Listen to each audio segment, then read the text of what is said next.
ठीक, चलिए।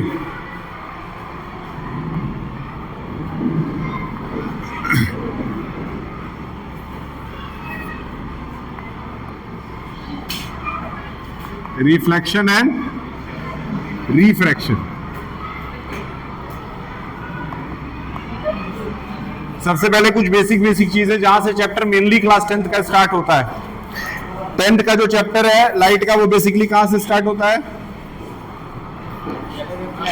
Plane mirror से। कहां से?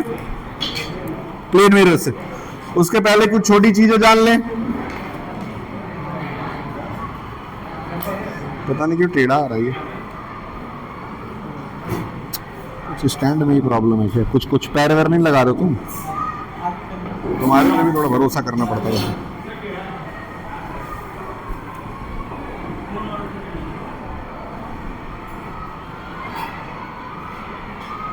चलिए, ऑलमोस्ट ठीक है।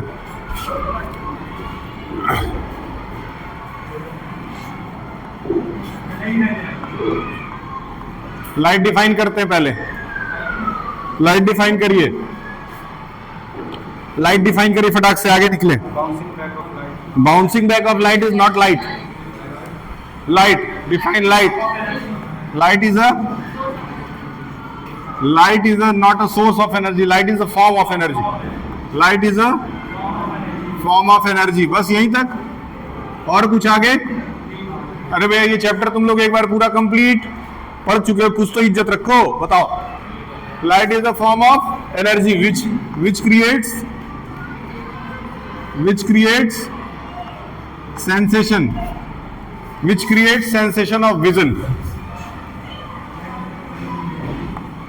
which create sensation of vision। ठीक है। सिंपल में अगर आपको कहीं डेफिनेशन देना होगा लाइट का, तो आप बोलेंगे light is a form of energy which create sensation of vision. Clear है? नॉर्मल है। ठीक। इसके बाद क्या आता है? डिफाइन करिए। क्या डिफाइन करेंगे?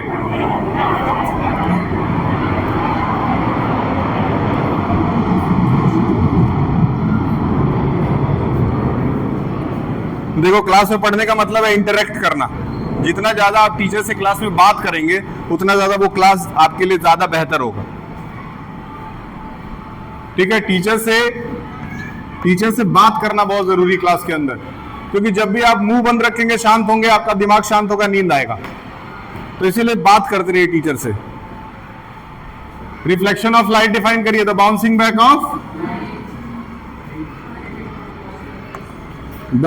Back of light after striking a plane या फिर पॉलिश्ड सरफेस भी लिख सकते हैं। प्लेन सरफेस ही लिख रहा है। क्या ये दो छोटे छोटे डेफिनेशन से याद हो गए? ठीक है। अब होता है रिफ्लेक्शन कितने प्रकार के? पहला, रेगुलर रिफ्लेक्शन सुने। दूसरा, स्पेकुलर।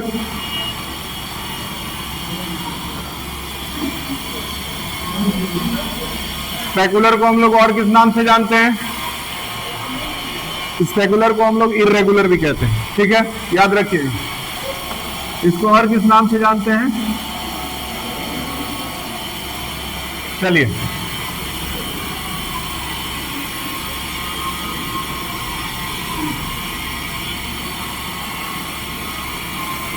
ये हो गया रेगुलर और ये हो गया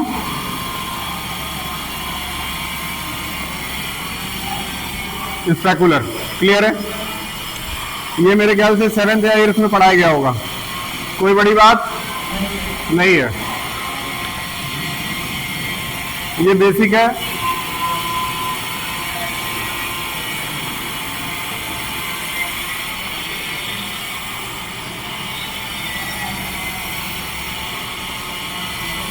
फिर आता है लॉ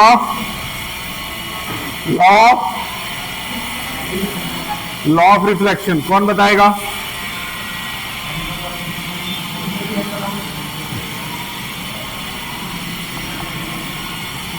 लॉ ऑफ रिफ्लेक्शन क्या कहता है?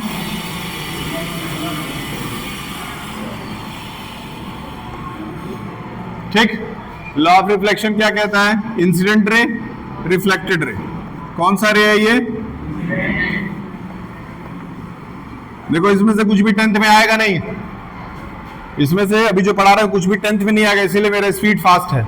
जब 10th में आ जाएंगे तो स्लो हो जाएगा स्पीड। इंसिडेंट रे और इधर क्या कोई बड़ी बात? बीच में क्या है? नॉर्मल। सबका अपना अपना अलग अलग नॉर्मल। यहां क्या है? एंगल ऑफ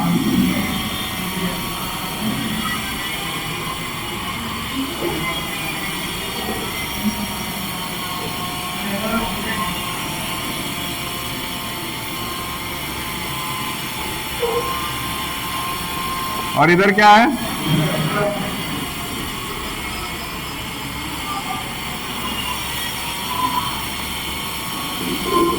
और ये क्या है? Very good, point of. ये 2-3 चीज याद रहना चाहिए, ठीक है? पढ़ाते समय जब ब्रेक की जरूरत होगी 2 मिनट का ब्रेक ले लीजिएगा, कोई बात नहीं।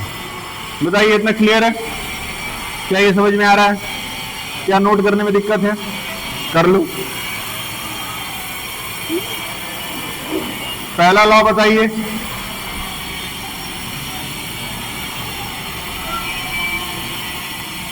पहला लॉ बताइए।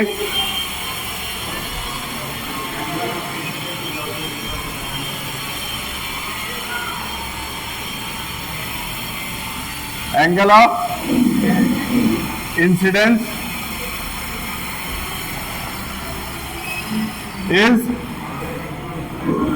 is always equal, very good, is always equal to angle of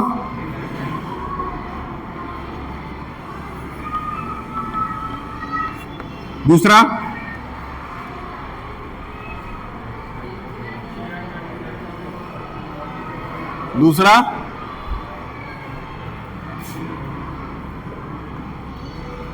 the incident ray, the reflected ray,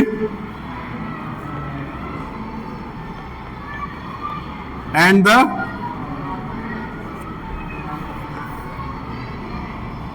the normal lies on the, बढ़िया है।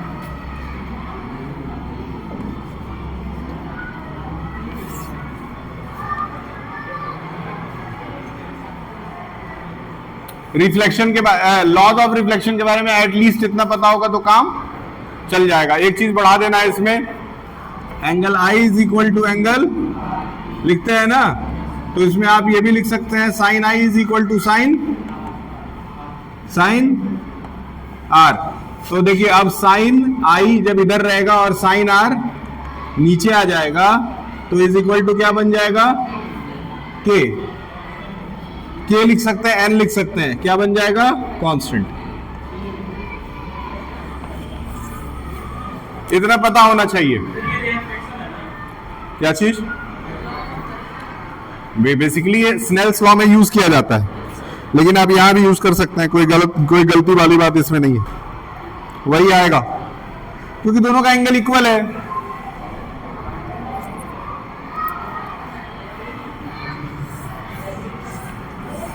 अब यहां से 10th का कोर्स स्टार्ट होता है।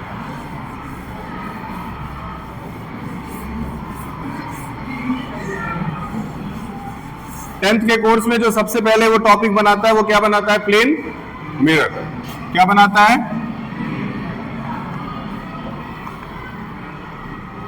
अब यहां से वो सवाल बनाता है, ठीक? ये आपका क्या बन गया? सामने क्या रख दिए? रख दीजिए, ये ऑब्जेक्ट है, ये प्लेन मिरर है, इसका इमेज इसका क्रिएट करना है। तो बताइए कैसे बनेगा? बुक में देख के नहीं बनेगा, यहां देखो। ठीक, बताइए। यहां से एक रे ऑफ लाइट, ठीक, ये नॉर्मल बना दिए, जो लॉ है ना रिफ्लेक्शन का वही लगाए। फिर यहां से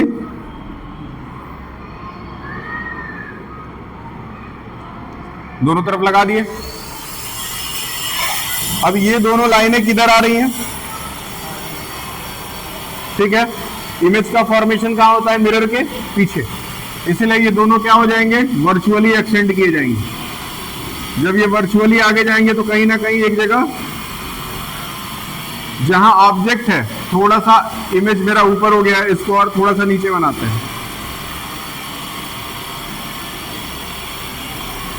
यहां कहीं मान लेते हैं अप्रॉक्स में।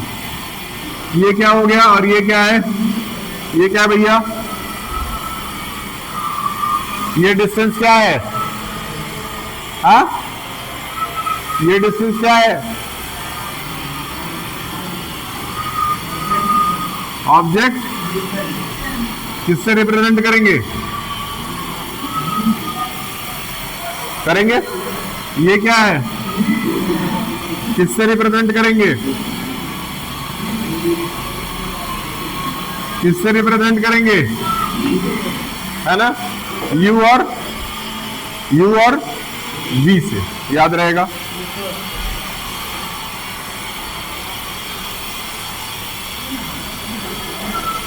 ठीक है, U और V का इस्तेमाल सही रूप से कहां किया जाता है? कन्वेक्स और कनकेव मिरर के लिए। लेकिन समझाने मात्र के लिए U और V यहां पे भी लिखे हैं। अच्छा, प्लेन मिरर में जो इमेज बनता है उसकी प्रॉपर्टीज बताइए फटाफट, बोर्ड में पूछ चुका है। Properties of image formed by, बताइए।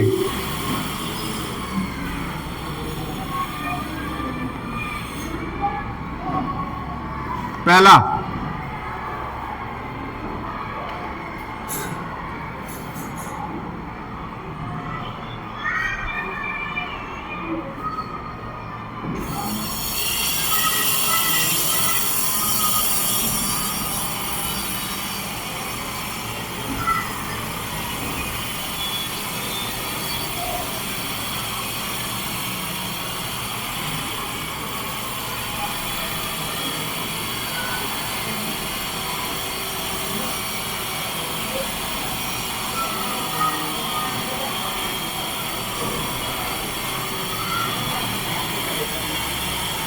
ये जब पढ़ाता हूं ये आवाज करने लगते हैं सब।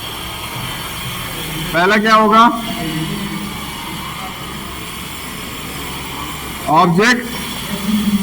ऑब्जेक्ट का डिस्टेंस इज ऑलवेज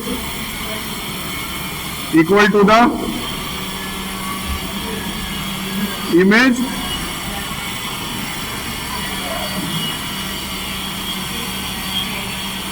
पहली चीज ही आनी चाहिए। ऑब्जेक्ट मतलब ये ऑब्जेक्ट डिस्टेंस, ये इमेज डिस्टेंस हमेशा एक बराबर होता है। यानी कि आप शीशे से जितनी दूर खड़े हैं, ये सामने दिख रहा है शीशा, इससे हम जितनी दूर खड़े हैं मेरा फोटो उतना ही दूर अंदर बन रहा है। वर्चुअल बन रहा है लेकिन बन रहा है। अब जैसे जैसे हम आगे जाएंगे वो फोटो मेरा आगे आता जाएगा, आता जाएगा, आता जाएगा। मतलब हमेशा जो ऑब्जेक्ट डिस्टेंस होगा, ये ऑब्जेक्ट डिस्टेंस और ये इमेज डिस्टेंस, वो एक दूसरे के हमेशा इक्वल होना चाहिए। ये बताइए कि इमेज जो बन रहा है वो वर्चुअल है कि रियल है? वर्चुअल है। क्यों?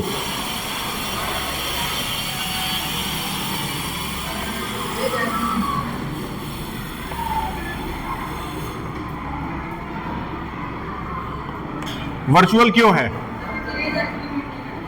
क्योंकि इसके रेज जो है वो एक्चुअली मीट नहीं कर रहे हैं, ये अपीयर्स टू मीट हो रहा है। अपीयर्स टू मीट का मतलब ऐसे डायग्रामेटिकली दिखाया गया है कि ये मीट कर रहा है। तीसरा, लेटरल इन्वर्जन। क्या है?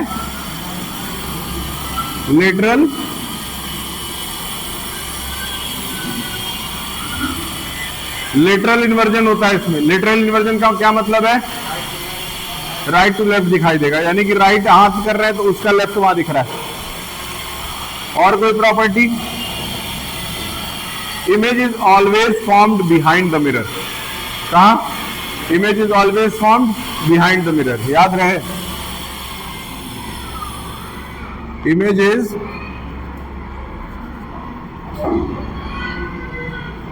Always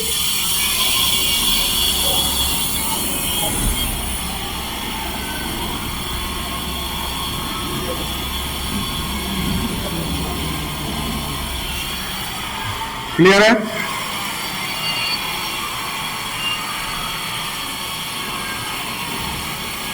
image is always found behind the mirror. तो 1 2 3 4 ये चारों तुरंत याद कर लीजिए, आगे निकल जाए, क्योंकि यहां से आपका हिस्टोरिकल मिरर स्टार्ट होगा। यहां से स्फेरिकल मिरर स्टार्ट होगा, तो इसको जल्दी याद कर लीजिए।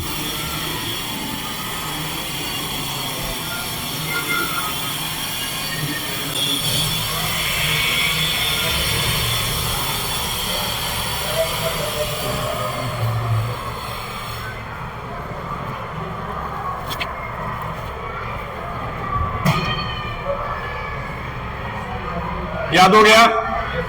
याद हो गया? ये आगे निकल रहा है।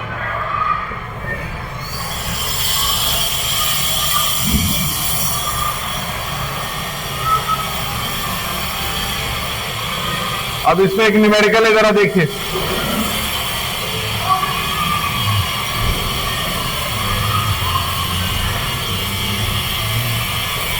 ठीक, यहां एक ऑब्जेक्ट है, ऑब्जेक्ट है, ऑब्जेक्ट और इमेज के बीच में 20 मीटर की दूरी है।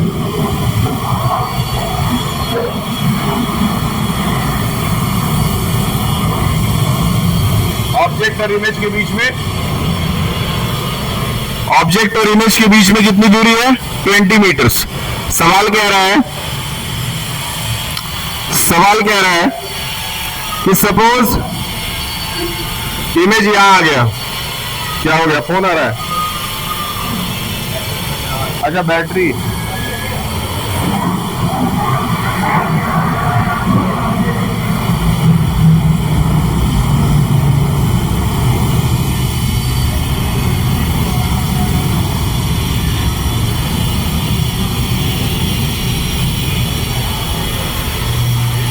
ठीक, ये सवाल बहुत इंपॉर्टेंट है, ध्यान से देखो। कह रहा है कि ऑब्जेक्ट यहां खड़ा था, ऑब्जेक्ट जब यहां खड़ा था तो इसकी दूरी मिरर से कितनी थी? 20 मीटर थी। अब ये कह रहा है कि ऑब्जेक्ट, अब ये जो इसका इमेज है वो मिरर से सिर्फ 6 सेंटीमीटर की दूरी पे खड़ा है। कितना? 6 सेंटीमीटर की दूरी पे खड़ा है। सॉरी, सेंटीमीटर गलत लिख दिया, मीटर की दूरी खड़ा है। 6 मीटर की दूरी पे खड़ा है। तो अब बताइए कि इसका ऑब्जेक्ट प्रेजेंट टाइम में कहां पे है? तो इसके ऑब्जेक्ट को कितना आगे लाना पड़ा होगा ताकि दोनों के बीच का डिस्टेंस 6 मीटर हो जाए? 6 मीटर कह रहे हैं, इमेज का डिस्टेंस 6 मीटर हो जाए। इसको आगे लाना पड़ा होगा। आगे लाएंगे तभी तो ये आगे आया होगा। पहले क्या था? नॉर्मली ये इससे था 20 में, तो इसका इमेज कहां बन रहा था? ये 20 में बन रहा था। ठीक, अब ये आगे आके यहां आ गया, अब ये 6 पे बन रहा है, तो इसको कितना आगे लाएं? कितना? 14 मीटर आगे ले जाना पड़ेगा। कितना? 14 मीटर आगे लाएंगे तो अब ये कहां आ जाएगा? 6 मीटर की दूरी पे। क्लियर है? अगला सवाल।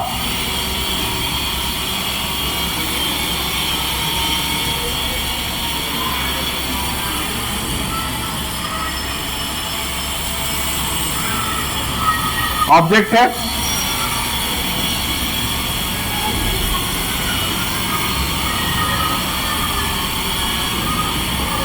हंड्रेड सेंटीमीटर की दूरी पे, तो इमेज था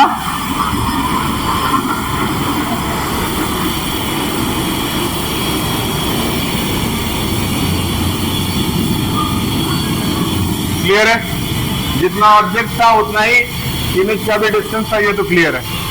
अब कह रहा है कि 4 सेकंड बाद, कितना, 4 सेकंड बीता और 4 सेकंड में ये दौड़ के यहां से यहां आ गया। कितना? 4 सेकंड में ये दौड़ करके यहां से यहां आ गया। ध्यान से सुनना, 4 सेकंड में ये दौड़ करके वहां से वहां चला गया। इसका सीधा मतलब है ये भी 4 सेकंड में दौड़ के यहां से आया होगा। क्लियर है? अच्छा, अब बताइए कि अगर इस आदमी की स्पीड 18 किलोमीटर पर आवर थी, 18 किलोमीटर पर आवर थी, तो इसके इमेज और इसके ऑब्जेक्ट के बीच का डिस्टेंस बता दीजिए। इसके इमेज और ऑब्जेक्ट के बीच का डिस्टेंस बता दीजिए।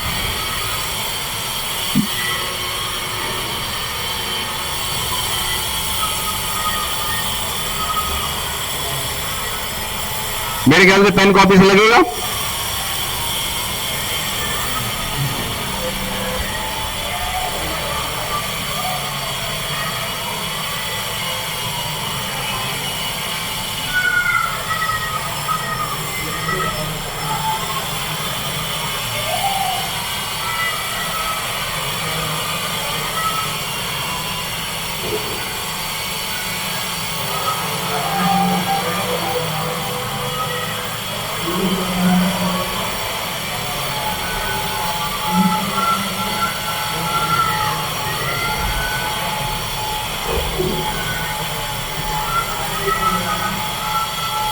बताइए।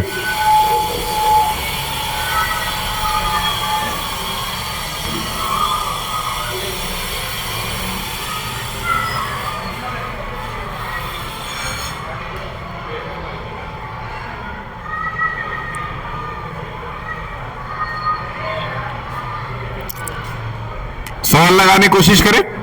चलिए, बहुत नॉर्मल क्वेश्चन है। एक काम करते हैं, सबसे पहले अगर हम ये कैलकुलेट कर लें कि ये 4 सेकंड के अंदर कितना दूर चल के आया होगा। 4 सेकंड के अंदर कितना दूर चल के आया होगा। एक काम करते हैं, डिस्टेंस को बढ़ा देते हैं थोड़ा, 1000 कर लेते हैं।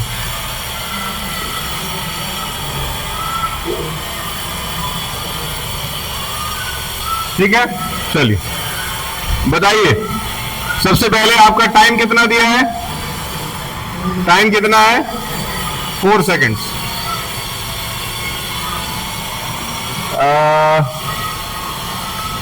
स्पीड कितना है? 18 किलोमीटर। सही है। डिस्टेंस निकालने का फॉर्मूला, डिस्टेंस निकालने के लिए क्या करते हैं? स्पीड क्या है? ये है, लेकिन स्पीड जो है वो किलोमीटर पर आवर में है। इसको मीटर पर सेकंड में चेंज करने के लिए क्या करेंगे?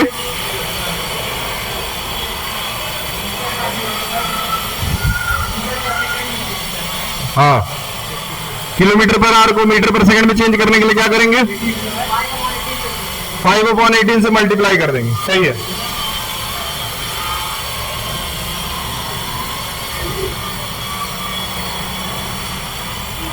कितना आ गया? 5 मीटर। अब 5 मीटर पर सेकंड को किससे मल्टीप्लाई करना था? टाइम कितना था? क्या कितना आया? 20। मानते हैं? मतलब कुल मिला जुला करके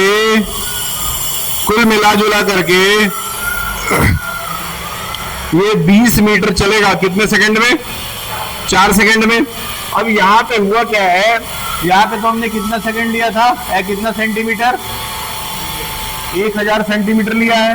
1000 सेंटीमीटर को एक काम करते हैं, अगर चेंज कर दे मीटर में तो कितना हो जाता है? मीटर में चेंज कर देते हैं, कितना हो जाएगा? 10 मीटर हो जाएगा। होगा कि नहीं? एक काम करते हैं, तो ये तो तुम्हारा 10 मीटर आ रहा है, 10 मीटर आ रहा है, जबकि यहां जो डिस्टेंस है वो 20 मीटर आ गया है। मतलब हमको क्या करना पड़ेगा, इसको थोड़ा सा डिस्टेंस बढ़ा के लेना पड़ेगा। तो एक काम करते हैं, 1 जीरो उसमें और बढ़ा देते हैं। मतलब हम 1 2 3 और सेंटीमीटर लिए थे कि नहीं लिए थे, बस 1 जीरो और बढ़ा देते हैं, तो और दूर कर लेते हैं ऑब्जेक्ट को। कितना हो जाएगा ये बताइए, 1 2 3 4 सेंटीमीटर। इसको मीटर में चेंज करिए, कितना आएगा? अरे मीटर में कितना आएगा? 100। मतलब 100 कितना आ गया मीटर, इधर कितना आ गया 100 मीटर। अब ऑब्जेक्ट कितना चला, 20 चला। मतलब ऑब्जेक्ट कुल मिला जुला करके यहां से यहां तक कितना चला, और इधर कितना चला? टोटल दूरी कितनी थी? यहां देखो, टोटल दूरी कितनी थी? अरे टोटल दूरी कितनी थी? टोटल दूरी 200 थी। अरे भैया 100 इधर 100 इधर, इधर कितना चला? इधर कितना चला? इधर कितना चला? तो यहां से यहां के बीच का डिस्टेंस कितना हुआ? 160। कितना हुआ कि नहीं हुआ ना? इस तरह के सवाल आ सकते हैं, इस तरह के सवाल आ सकते हैं एग्जाम में, और आता है तो मेरे ख्याल से बुद्धि फेल हो जाएगा, तो इसलिए अभी करा दिया गया है। ये तुम लोग सोच रहे हो कि हर सवाल में ये स्पीड वेलोसिटी कहां से आ जाता है? ये आ जाता है, ये आता है।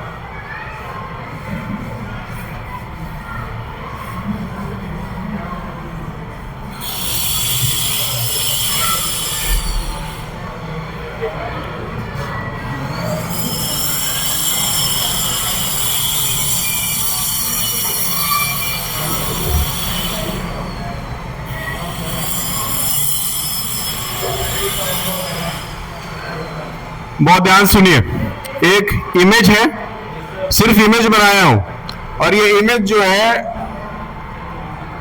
वो 60 सेंटीमीटर की दूरी पे है। कितना? 60 सेंटीमीटर की दूरी पे इमेज है, ऑब्जेक्ट नहीं, इमेज है। ठीक है,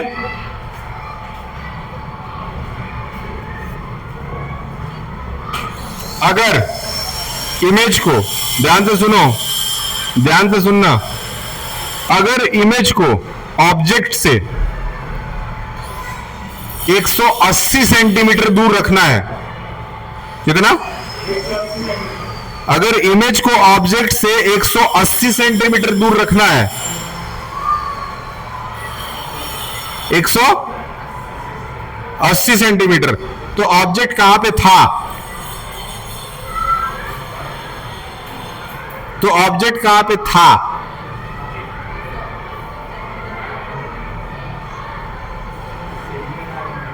क्या कुछ नहीं समझ में आ रहा है? बहुत स्वाभाविक है, नहीं समझ में आएगा। हम एक नॉर्मल सी बात कर लें, नॉर्मल सी बात करें। नॉर्मल सी बात यह है, ध्यान समझो, ये क्या है ना?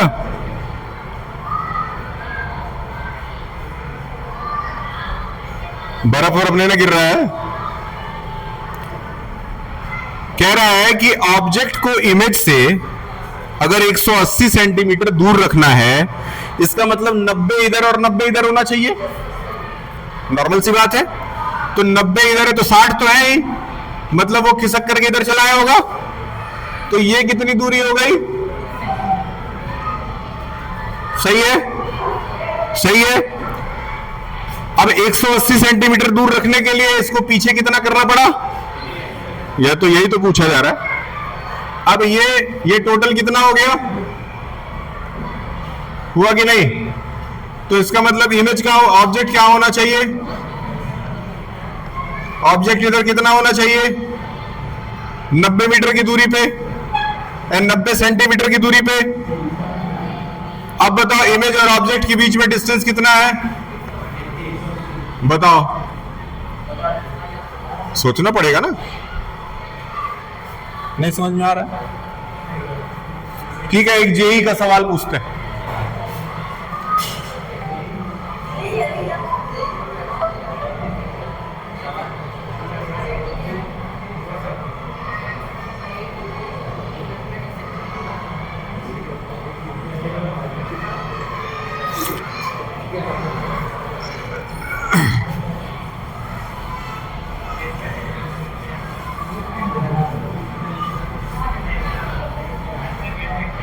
अच्छा ठीक है, छोड़ो तुम लोग जेई छोड़ो, अपना 10th ही पढ़ो।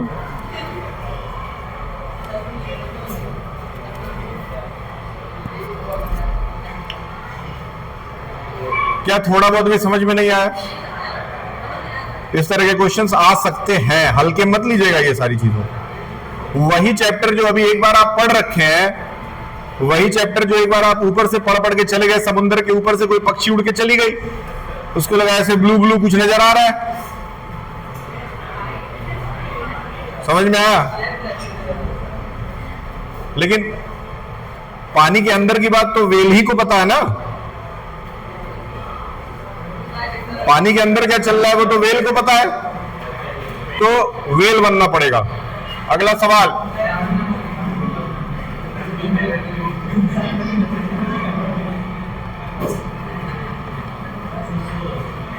स्फेरिकल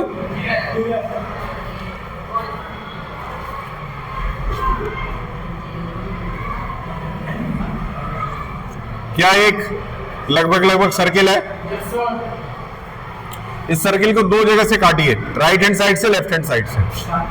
यहां से काटिए और ठीक है, सर्किल को जब कट करेंगे तो ये लेफ्ट राइट वाला जो पार्ट है वो कुछ इस तरह का आएगा, मतलब इधर की तरफ राइट हैंड साइड की तरफ निकला हुआ, राइट हैंड साइड की तरफ जिधर निकला हुआ है उधर ही पेंट करिएगा, जिधर की तरफ निकला रहा है उधर पेंट करिए, सही है? इसका नाम रख दीजिए कनकेव। हमेशा याद रखिए जो राइट साइड से कटता है उसको राइट साइड से ही पेंट करना है, और उसका नाम होगा, इधर से जो कट किए वो कुछ इस तरह का कट हुआ अंदर की तरफ, तो अंदर से ही पेंट करना है। हमेशा याद रखिए राइट साइड ही फ्रंट है। कौन सा मिरर है? ये पहचानने का एक तरीका है, क्लियर है?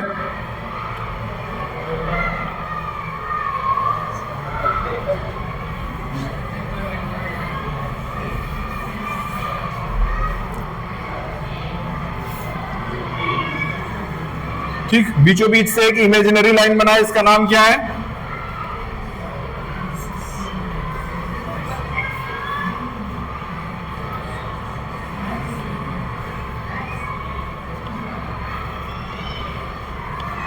प्रिंसिपल एक्सिस, याद रहेगा। अब बहुत ध्यान समझिए, ये जो मिरर काटा गया है वो किसी सर्कल से ही काटा गया है, तो इसकी नॉर्मल सी बात है कि अगर इसको कंप्लीट किया जाए तो क्या एक सर्कल बनना चाहिए, क्या सर्कल का सेंटर होना चाहिए?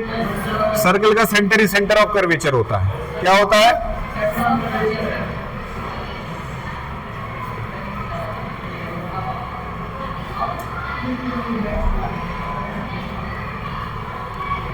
क्या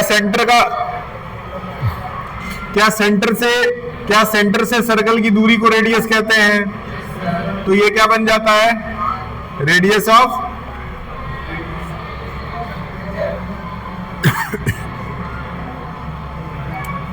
कोई दिक्कत?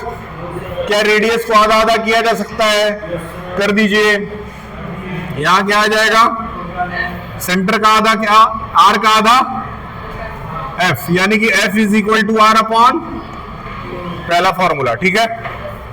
इस चैप्टर का पहला formula F is equal to R upon 2। अभी तक इसके पहले जो भी क्वेश्चंस लगा रहे थे उसमें किसी भी तरह का कोई फॉर्मूला नहीं था, याद रखिए। F is equal to R by, तो R is equal to 2 into, कोई बड़ी बात? वेरी गुड, याद रखिए। कोशिश ये करना है कि फोकल लेंथ और रेडियस, इन दोनों की दूरी जो है वो किस में होनी चाहिए? मीटर्स में। Meter is SI unit of length.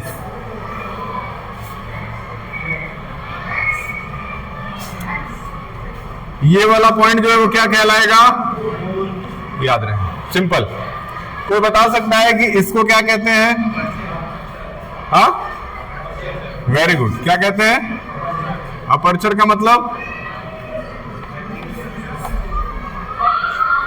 Aperture का मतलब क्या है? क्या?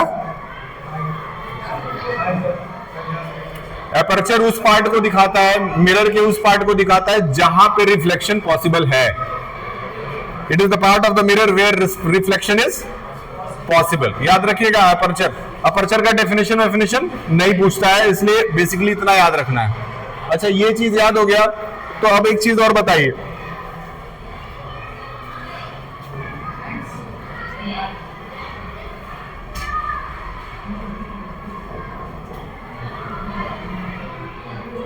ठीक, अभी सिर्फ कनकेव की बात हो रही है, लेकिन ये बेसिक कंसेप्ट जो है वो कनकेव और कन्वेक्स दोनों में काम करता है। इसीलिए 1 2 3 4, कम से कम 4।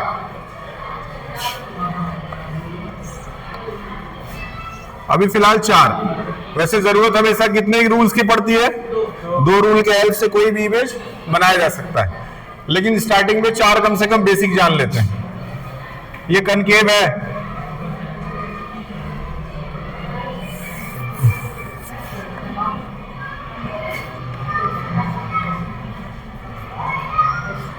रे डायग्राम्स ऑफ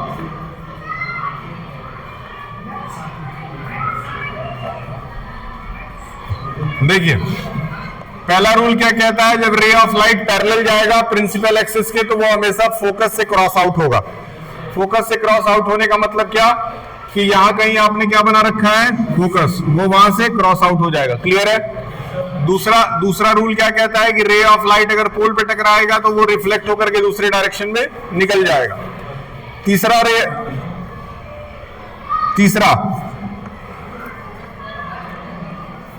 रूल क्या कहता है कि अगर बाहर से कहीं फोकस पे आता है तो पैरेलली निकल जाना चाहिए। ठीक, और चौथा ये कहता है कि अगर यहां सेंटर ऑफ कर्वेचर से ये सीधा जाता है तो वो अपने ही रास्ते वापस आ जाता है। ये 4 चीजें बेसिकली याद होनी चाहिए किसी बच्चे को। मेरे ख्याल से इन चारों का इस्तेमाल करने की जरूरत नहीं है। अगर 1 और 2, ये 2 चीजें भी अगर आप साथ में लेके चलेंगे तो आपका कोई भी इमेज बन जाएगा।